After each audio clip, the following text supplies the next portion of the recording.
For the record, Gary Kramer, Chief Financial Officer. The reason we switched over to the enterprise fund was based on a LCB audit 3, 4, 5 years ago where they said, we want you to show all your costs. Whereas when it was run as a special revenue fund, there were charges that were not necessarily made to them. And also you don't do depreciation with a special revenue fund. So it was more or less, and I pulled out the information, is to show what does this really cost. And then I think the fact is, you know, they complain about they're being charged more costs, but these are costs that relate to it. So I won't I won't take that for, you know, and I talked to them about it. I said, yes, it's pressuring you, but then we have to come to a point where do we subsidize this fund or not, or otherwise we charge it out. And that's the intent, and that's what the state wanted us. Most of the larger districts do it around the country, but smaller ones don't. Yes. You know, we have the sophisticated accounting method, you know, that we can do it, but some of the smaller districts, they don't want to horse around with it. So I don't have an issue with it. I know Barbara Clark didn't know when we switched this over, you didn't have some of that background of the LCB requesting us to do so. And again, it did throw some more expenses and pressure them. Right. So I know where they're coming from on that part. But again, these are costs that it does take to run and do this whole service. They don't even get charged for the cost at the individual school. This is only headquarter costs. And again, the federal regulations don't allow us to charge a lot of these things. So for relating to the building part at each of the different locations. So yeah, I think the issue is they're complaining it's costing them more money, but it's not costing them any more money to be in an enterprise fund. It just recognizes what it costs to run that particular service. It's not costing the district any more money. It's not costing nutrition services any more money. All it does is it tells how much we're really spending. No, that's not what I'm taking issue with. I'm thinking if it was outsourced, they would not be subject to the Deloitte Touche. How would we outsource? I mean, I don't know. We can't. You mean we're going to have it not be a school district program? Yeah. Yeah, we do have employees that are our employees other than the management. So I understand the question. Is that if you just said we're not doing it at all? No, that's not what I'm saying. Well, and my other question or statement is, after looking, and I appreciate you providing us the I forgot my money thing, is any of this ever reimbursed? This is just total loss. Absurd.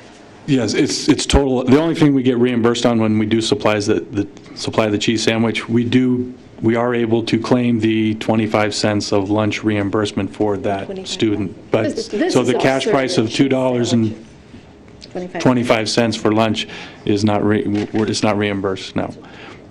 You know, I think that just shows total irresponsibility, and allowing that to continue without. I think we need to do something as a board. So that ends my comments. In regards to the cheese sandwich, that's something we provide at the elementary schools. It's not provided at middle or high schools, and there is no state or USDA policy saying that we have to do that.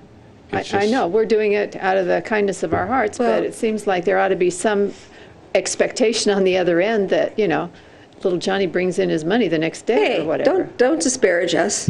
Johnny's in the room. Barbara? That extra $25,000 is not cheese sandwiches. Didn't you indicate that most times they're getting the regular lunch in your material somewhere? I mean, the statement that all nutrition services can pay for it over the last year. That additional $25,000 was not just cheese sandwiches. Right. It's not. Indicated that most times the administrators want the full meal to go to the children. Right. There are times that the administrator or teacher will step in when the student's going through line and just says, because our point of sale and where the meal is recognized is at the end of the line, so the student does not realize they do not have the money to pay for it until after they've selected all their foods off the lunch line. So sometimes it does slide by that they do receive a complete lunch meal too. Can I follow up on a question on that? So in looking at that, I feel that a child, particularly in grade school and probably middle school, needs to eat something to be able to be functional in the afternoon.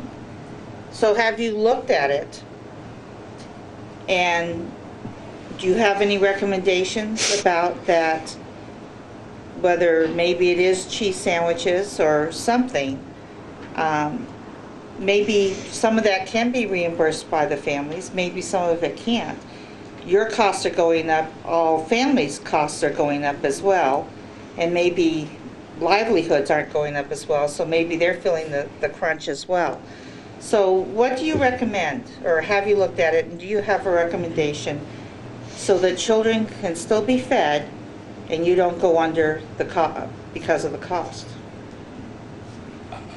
I don't know how popular my recommendation would be, but based that we do track the schools and we can see who's the biggest offenders, or whatever you would like to call it, is. In the past, we used to partner with the schools, and we would get commodity peanut butter, which was very inexpensive, and we would supply the peanut butter and bread. The principal would go out and buy the jelly. They were giving them a peanut butter and jelly sandwich, and then... That's much better than cheese. I don't know any kid that likes cheese. Unfortunately, we've banned peanut butter from our department due to the peanut allergy, so we've lost that luxury. Do we know who the peanut allergies are? Back when we were discussing the peanut allergies, they did a quick study just based in Sassy to see how many were even indicated out there, and there were about 250 to 300 students that, I think it was 2 years ago we did this, that had peanut allergies, to mild, but to the point, I think what really brought us around, there was a student that happened to go down the playground slide, and in the bark was a peanut butter cup, and didn't digest it, but was touched by it, and REMSA had to be called for the student. So it can be significant. With Mr. Grein and Lisa Noonan, we pretty much decided nutrition services would not provide peanut butter at any of the school sites. So my recommendation was, if there was some sort of a discretionary fund at the principals at each school, or a parent PTA, PTO fund that would help cover those costs to us, and then I think it would be easier for them to maybe be able to recoup that money based by school site, because I think it would be just an accounting nightmare for us trying to track down all these students. Would be tough.